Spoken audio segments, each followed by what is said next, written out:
My name is Shilla. I am 44 years old now. My earliest remembrance of my sexual abuse has been all my life. See, my husband's father was, my ex-husband's father was the first, one of the abusers. Then there was another person and the many of them. My mom herself had many relationships, so I guess all her relationships became part of my relationships. So, the people whom my mom attracted themselves were abusers. They were the married men and guys who were working. So, obviously, when she is not attracting the right kind of people, and that comes home, and they all came into my life. I went crying to another person, a friend, a so-called friend, and then even he was abusing me. I assumed that that was love for me because I went crying, but that was also abuse. But when I grew up, um, then I realized, oh my God, all of these guys took advantage of me. As I grew up, it just like I was waiting for it to happen because I knew one of the guys will happen. So I was always on my guard. I was just always waiting, thinking, okay, who's the next guy now? All this happened from my childhood, probably when I was 3 or 4 years old, and then went on till probably 13 and 14 or 12 probably. I don't even remember when it stopped. After that, it was very, this went for me to kind of rebel and go and have boyfriends. I went into that, post-teen, which is very normal. But then for me, I guess the teenage attraction and all that. But then I know I used to be attracting so many men, boys and men into my life, and then having sex was just okay for me. It was not a big deal. Probably I myself got so scared of my, you know, this attracting people.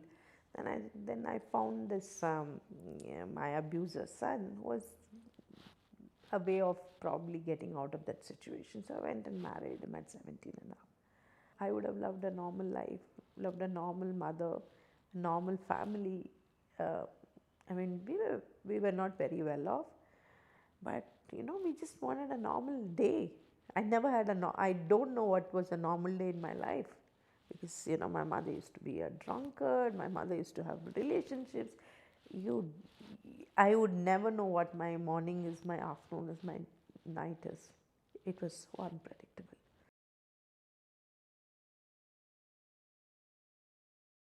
I was in love with him, so I wanted to tell somebody about this.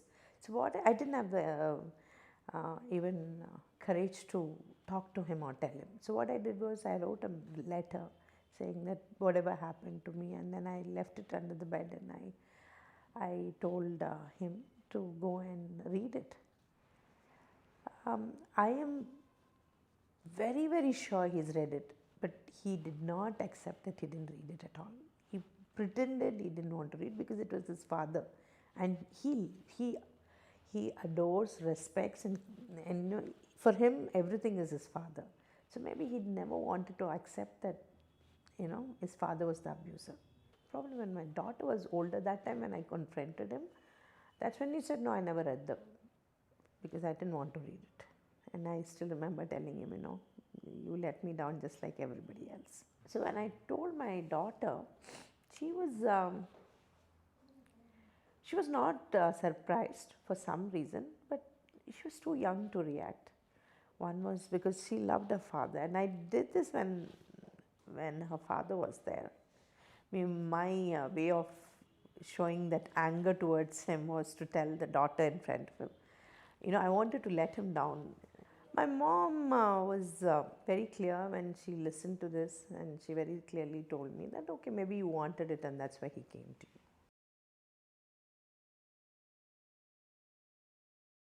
I don't think the abuse per se, in the sense the act has affected me so much because I don't remember, but what has gone along with it, is what has left a lasting impression for me. When I go back to the child I was very confused, didn't know what to do. I was kind of, sometimes I froze, sometimes I was confused, sometimes I used to run away from those situations, sometimes I used to say, get scared.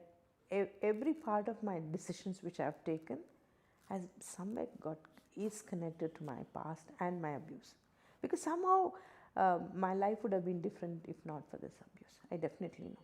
Yeah, I know these incidents in my life has changed who I am, because I had to protect myself from everybody around me, whether it's my mom or my abusers. It has changed who I am, and probably I won't even know who I am.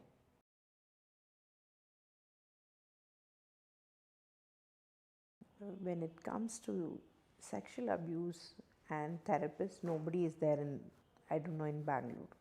I've kind of gone to many people.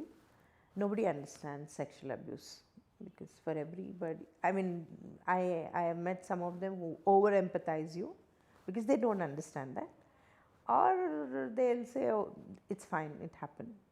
And I also realized that this is an issue, unless you've gone through it, you will not be able to relate to anybody. Any friend of mine or an acquaintance whom I'm kind of close to them, and when I think that I reach that point when I can share it with them, when I tell them, the first thing is shock. The second thing is they don't want to talk about it. These sexual molestations and rapes have been happening not from now, but it happened when I was a child. My mother was a child. Damn it, nobody spoke about it. So today, every story which comes is empowering the other person to say it's happening.